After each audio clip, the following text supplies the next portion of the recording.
جب انسان کی خواہش اس کے وجود اور اس کی عمر سے کیسے بھی بڑی ہو جاتی ہے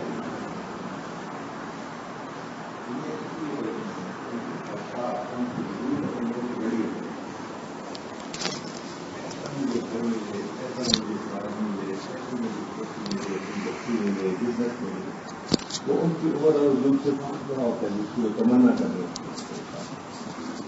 اور جب خواہش انسان کی اس کے وجود اور عمر سے چھوٹی ہوتی ہے تو پریشانی نہیں ہوتی, وہ اللہ خوش ہوتا ہے. چنانچہ ایک تھا صاحب حال بزرگ تھا, اس کے پاس ایک نوجوان پہنچ گیا. نوجوان نے سنا ہوا تھا کہ ان کی دعائیں قبول ہوتی ہیں, یہ مستجاب الدعوات ہیں. تو پہنچ گیا. اس نے کہا کیسے آئے؟ حضرت میں آپ کے پاس آیا ہوں کہ بس آپ میرے لیے بھی ایک دعا کر لیجیے. مجھے کون سی دعا؟ یہ دعا کر دیجیے کہ مجھے تانبے کو سونا بنانے کا ہنر آ جائے. مجھے تانبے کو سونا بنانے کا ہنر آ جائے. وہ بزرگ سن کے مسکرائے, کہنے لگے کہ تم یہ کیوں سیکھنا چاہتے ہو؟ میں تانبے کو سونا بناؤں گا اور امیر بن جاؤں گا, میرے پاس مال آ جائے گا. ان کا اتنا مال لے کر کیا کرو گے؟ کہنے کا خواہشات کو پورا کروں گا. ان کا خواہشات تیری کوئی نہیں ہوگی. بڑے بڑے امیر لوگ ہوتے ہیں, ایسی بیماری ہوتی ہے ایک لقمہ نہیں کھا سکتے.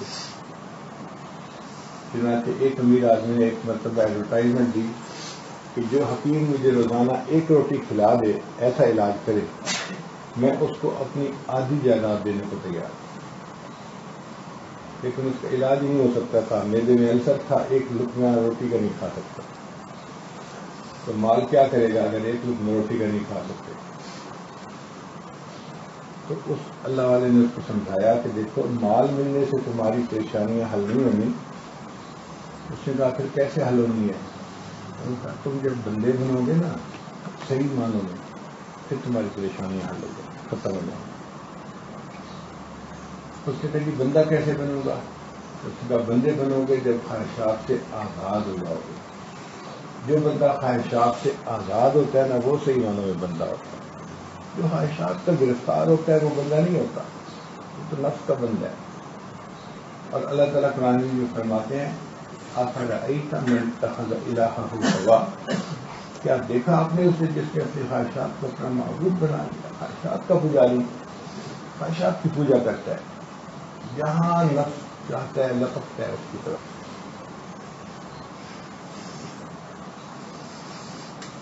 مال کے بارے میں تو اتنی بات یاد رکھنی کافی ہے کہ حلالها حساب و حرامها عذاب. حلال بھی ہوگا حساب دینا پڑے گا, اور اگر حرام ہوا تو پھر تو عذاب ہی سہنا پڑے گا. تو جس چیز کا حساب ہی دینا پڑنا ہے ہر حال میں, اس کی کیا تمت ہے؟ نبی اسلام نے ارشاد فرمایا میری امت کے عمراء میری امت کے فقراء سے 500 سال کے بعد جنت میں داخل ہوں گے. تو اتنا دیر کے بعد جنت ملے, ایسے مال کا کیا فائدہ؟ سن کے دل کرتا ہے فطوبی للغرباء, غرباء ہی اچھے ہیں جو سیدھے جنت جائیں.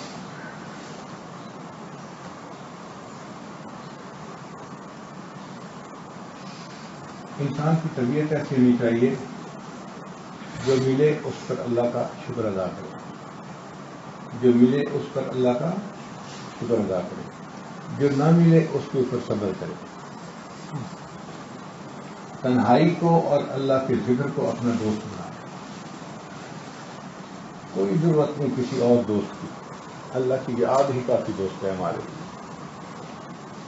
بس اس کی تمنا دل میں رہے کہ مجھے ایسا ٹائم ملے میں اللہ کی یاد میں بیٹھ جاؤں. جو اللہ کی یاد میں بیٹھتا ہے وہ اللہ کے ساتھ بیٹھتا ہے, وہ باخدا بندہ ہوتا ہے. ہر کے خواہد ہم نشینی باخدا او نشینت در حضور اولیاء. اللہ والوں کے ساتھ بیٹھنا حقیقت میں اللہ کے ساتھ بیٹھنے کے ہی معنی ہے.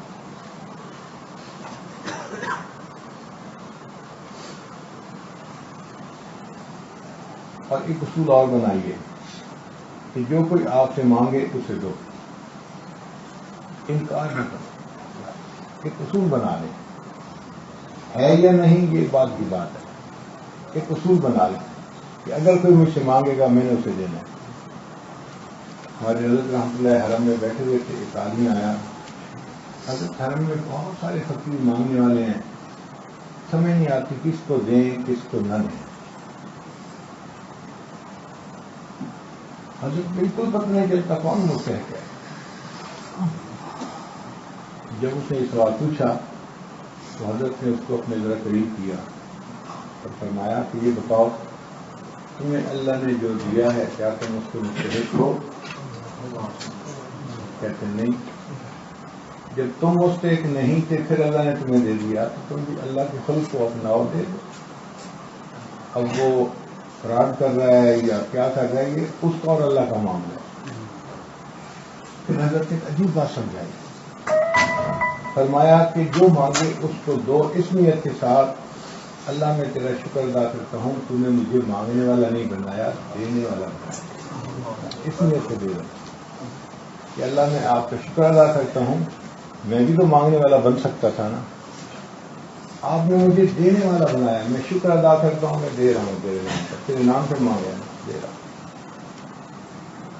تو فرمایا کہ جب اس نیت سے دو گے پھر آپ سے کچھ نہیں ہوگی کہ آپ نے مستحق کو کیوں نہ دی، بس جو مانگنے والا آئے دے دو، اللہ کے نام پہ دے دو۔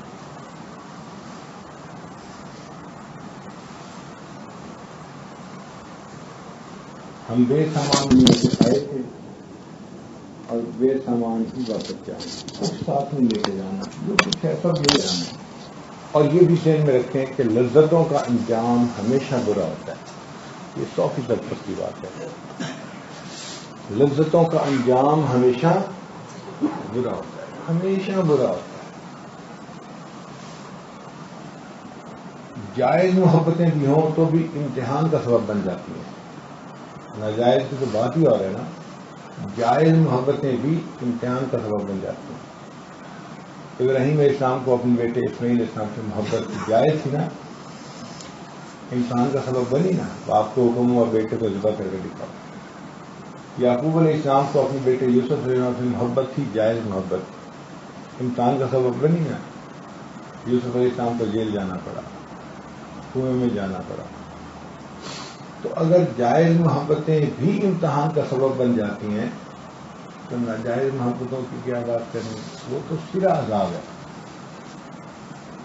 اس لیے محبت ایک ہی کافی ہے اور وہ ہے اللہ کی محبت، یا اللہ سے محبت ہو یا اللہ کی نسبت سے محبت ہو۔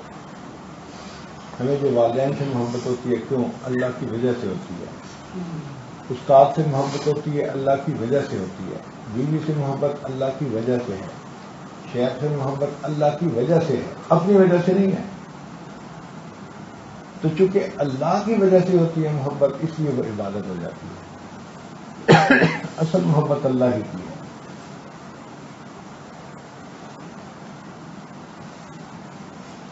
تو لذتوں کا انجام ہمیشہ بتائیے برا ہوتا ہے، پکی بات ہے برا ہے۔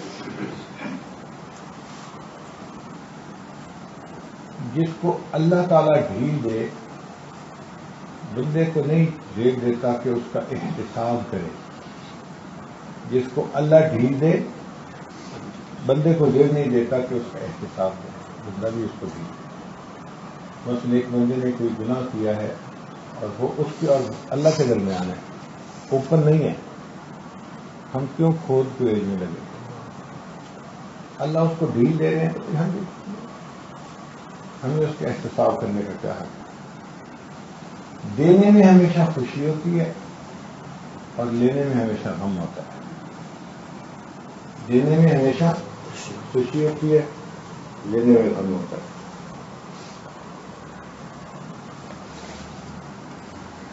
انسان کو چاہیے کہ جانے والے کو جانے دے، جانے والے کو جانے دے اور واپس آنے والے کا راستہ نہ روکے۔ یہ اللہ کا خلق ہے۔ جو اللہ کے در سے دور بھاگنا چاہتا ہے اللہ تعالیٰ اسے اریسٹ کر کے باندھ تو نہیں دیتے نا کہیں. ایسے ہی ہے نا, جو جانا چاہتا ہے اسے جانے دو, جو واپس آنا چاہتا ہے اس کا راستہ نہ روکو. کئی لوگ ناراض ہو جاتے ہیں پھر راستے بند کر دیتے ہیں, اب تو ان کے بس ہماری دوبارہ بات ہی نہیں سکتی. نہیں, اللہ تعالیٰ نے کبھی کسی کا راستہ بند کیا؟ جب اللہ آنے والے کا راستہ بند نہیں کرتا تو ہم کسی کا راستہ کیوں بند کریں؟ جو جانا چاہتا ہے اس کو جانے دو, جو واپس آنا چاہتا ہے اس کا راستہ نہ روکو.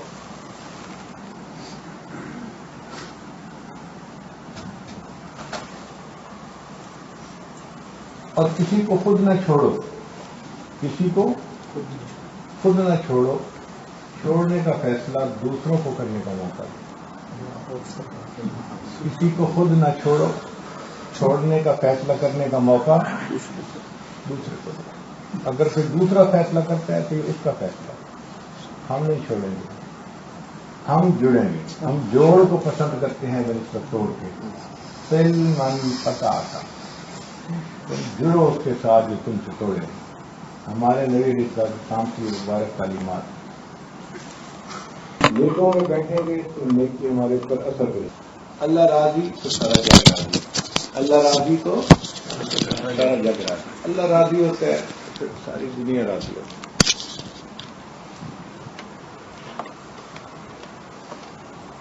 ایک بڑی اہم بات, جب انسان اپنے رشتے داروں سے چڑنے لگے سمجھ لے کہ اللہ مجھ سے ناراض. جب کوئی بندہ اپنے رشتے داروں سے ہوتا ہے نا, بیوی کی ذرا سی بات پہ غصہ آتا ہے, بھائی کی بات پہ غصہ آتا ہے, ماں کی بات پہ غصہ آتا ہے, بیٹے کی بات پہ غصہ آتا ہے, دوست کی بات پہ غصہ آتا ہے, ذرا سی بات اچھی نہیں لگتی, شکل نہیں اچھی لگتی. جب انسان رشتے داروں کی باتوں پہ چڑنے لگے تو کیا سمجھے؟ اللہ مجھ سے ناراض ہے. یہ پکی دلیل ہے. یہ بات سمجھ, جب انسان اپنے رشتے داروں سے چڑنے لگے تو یہ اس بات کی علامت ہے کہ اللہ مجھ سے ناراض ہے. اور جب انسان دشمن پر رحم محسوس کرنے لگے سمجھ لے کہ اللہ مجھ سے راضی ہے. جب انسان اپنے دشمن پر رحم محسوس کرنے لگے تو سمجھ لے کہ اللہ مجھ سے راضی ہے. یہ اللہ کے راضی ہونے کی علامت ہے. دشمن پہ رحم کیسے محسوس کرنا؟ اس لیے کہ مقام رضا, اس کے بارے میں امام ربانی حضرت مجد الثانی رحمۃ اللہ نے اپنی مکتوبات میں لکھا ہے کہ اللہ تعالیٰ بعض بندے کو کوئی درجہ دینا چاہتے ہیں جو عبادات سے وہ حاصل نہیں کر سکتا, اس کے لیے اس کو کسی حال میں ڈال دیتے ہیں, اور اس حال میں اس بندے کو پریشانی ملتی ہے, ذلت ملتی ہے, تکلیف ملتی ہے. اب جو سبب بن رہا ہوتا ہے پریشانی کا, کیونکہ یہ لوگ اللہ کی رضا میں راضی ہوتے ہیں, ایلام محبوب بھی ان کو انعام محبوب نظر آتا ہے. ایلام محبوب بھی ان کو انعام محبوب نظر آتا ہے. تو جو سبب بن رہا ہوتا ہے ان کو اس سے بھی پیار آ رہا ہوتا ہے کہ اللہ نے اس کو سبب بنایا میری پریشانی کا. وہ دل تنگ نہیں ہوتے, بلکہ ان کا دل اتنا بڑا ہوتا ہے کہ دشمن پہ بھی ان کو رحم آ رہا ہے. امام اعظم حنیفہ رحمۃ اللہ کا واقعہ ہے, جا رہے تھے, ایک بندہ مل گیا اور اس نے آپ کو بڑی بری بری باتیں کہنی شروع کر دی. حضرت نے اس کو کوئی جواب نہ دیا, خاموشی سے سنتے رہے, چلتے رہے سنتے رہے, چلتے رہے سنتے رہے, بستی قریب آ گئی, رک گئے. اس نے کہا آپ چل نہیں رہے آگے؟ آگے بستی میں بہت سارے میرے شاگرد ہیں, وہ اگر دیکھیں گے نا کہ تم میرے ساتھ اس بدتمیزی سے گفتگو کر رہے ہو تو تمہیں ٹکائی کریں گے. تمہیں رک گیا ہوں کہ تمہیں جو کہنا ہے کہہ لو, میں سمجھ لیتا ہوں. وہ پھر بھی نہ سمجھا, کرتا رہا بات, کرتا رہا. خوب جب اس نے بری باتیں کہنی تو پھر حضرت نے فرمایا کہ دیکھو بھائی, آپ نے مجھے جو کچھ کہا ہے نا, میرے ساتھ بہت زیادتی کی ہے, میرے دل کو بہت دکھ دیا, اور آپ کو پتہ ہے کہ جو وقت کا بادشاہ ہے وہ میرا معتقد ہے, اگر میں آپ کی شکایت لگا دوں تو وہ آپ کو گرفتار کرے گا اور آپ کو سزا دے گا اور آپ کو اپنا سٹی کا دودھ یاد آ جائے گا. میں ایسا نہیں کروں گا. میں چاہوں تو اس تکلیف کا بدلہ آپ سے لے سکتا ہوں. میں چاہوں تو اپنے شاگردوں کو بتا دوں تو وہ تمہیں ٹکا کے جو ہے نا وہ مار پیٹ کریں گے، مگر میں ایسا نہیں کروں گا. اگر میں چاہوں تو قیامت کے دن میں آپ سے اپنے اس حق کا مطالبہ کر سکتا ہوں، مگر میں وہاں بھی اس حق کا مطالبہ آپ سے نہیں کروں گا. کیوں کہ میں اپنے آقا صلی اللہ علیہ وسلم کے کسی امتی کو قیامت کے دن مشکل میں نہیں ڈالنا چاہتا. اور ایک بات اور بتا دوں کیا کہ اگر قیامت کے دن اللہ نے مجھے اپنی رحمت سے جنت جانے کا حکم فرمایا تو میں تمہیں بتاتا ہوں تمہیں ساتھ کے بغیر جنت میں نہیں جاؤں گا.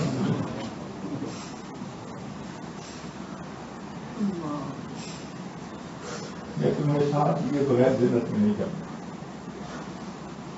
قدموں کو گر پڑا، پاؤں پکڑ کے معافی مانگتے ہوئے تجھے معاف کر دیا. اللہ والوں کے در اتنے بڑے ہوتے ہیں.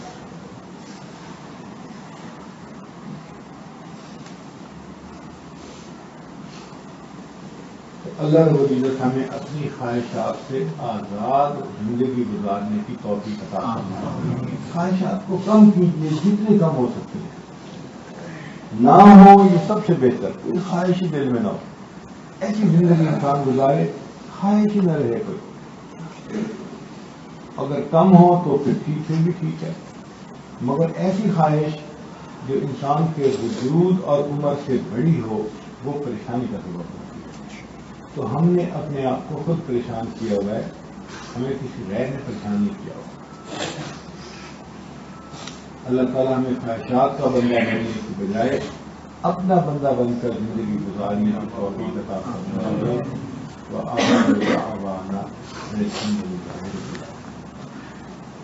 دو منٹ کی مراقبہ کر لیجیے، آنکھوں کو بند کر دیجیے، پھر کو دکھا لیجیے. دنیا اور جو کوئی دنیا میں ہے اس سے ہٹ کر کے اللہ کی یاد میں ڈوب جائے.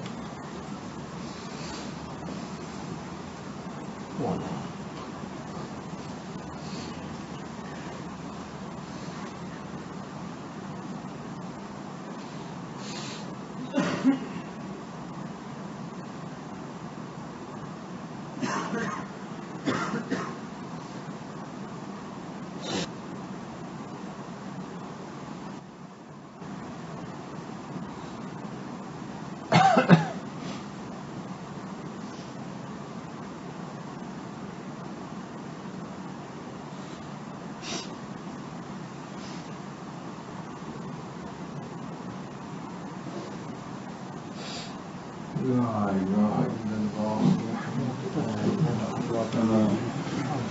سبحان ربي العظيم. اللهم صل على سيدنا محمد وعلى آل سيدنا محمد. حضرت کریم ہم آپ کے عاجز مسکین بندے ہیں، ہر گناہوں کو معاف فرما، خطاؤں سے درگزر فرما، عیبوں کی تجافی فرما. اے اللہ ہم ظاہر میں بندے ہیں، حقیقت میں نہایت گندے ہیں.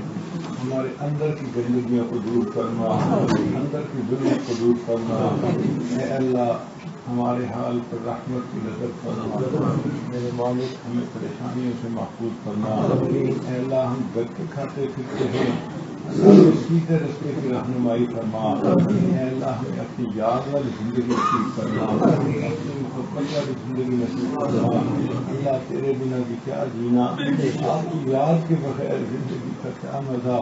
اللہ اپنی یاد دلوں میں اتار دیجیے، اس میں رسوخ پیدا فرما دیجیے. اے اللہ ہمیں سنت کے اوپر پابندی والی زندگی نصیب فرما دیجیے. اے اللہ ہمیں نفس و شیطان کے مکر و فریب سے بچا لیجیے. ہم چاہیں نہ چاہیں پریشانی اور اے اللہ پیشانی کے بالوں سے پکڑ کر ہمیں اپنے در کی طرف کھینچ لیجیے. میرے مولا ہمیں ضائع ہونے سے بچا لیجیے. اللہ ہمیں ضائع ہونے سے بچا لیجیے.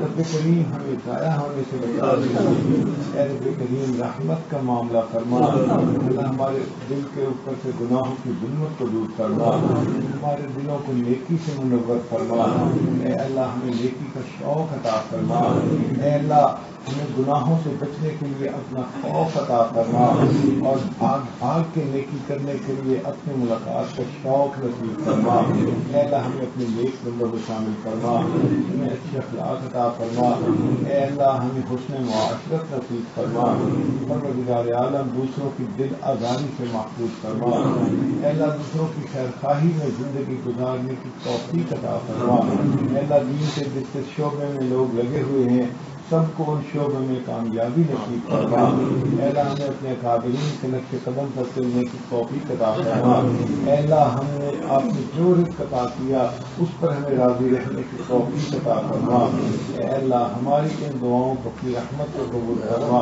اے اللہ آپ کے بندے دور قریب سے چل کر یہاں تشریف لائے، اے اللہ جو دل میں نیک مرادیں لے کر آئے ہیں اللہ اپنی رحمت سے ان کی مرادوں کو پورا فرما، اے مولا رحمت کا معاملہ فرما، خیر کا معاملہ فرما، اے اللہ سینوں کو منور فرما، اے اللہ رحمت کے ساتھ ان کو خوشیوں کے ساتھ واپس پہنچا، کامیابیوں کے ساتھ واپس پہنچا، اے اللہ خیر و برکت کے ساتھ واپس پہنچا، امن سلامتی کی زندگی نصیب فرما، اتباع سنت کی زندگی نصیب فرما، اے اللہ جو پریشانیوں میں جکڑے ہوئے ہیں اپنی رحمت سے پریشانیوں سے محفوظ فرما، ذلت سے محفوظ فرما، ذلت سے محفوظ فرما، ذلت سے محفوظ فرما، ہماری ان دعاؤں کو اپنی رحمت سے قبول فرما، ربنا تقبل منا انك انت السميع العليم وتب علينا انك انت التواب الرحيم، صلى الله تعالى على حبيبه سيدنا محمد وآله وأصحابه أجمعين برحمتك يا أرحم الراحمين.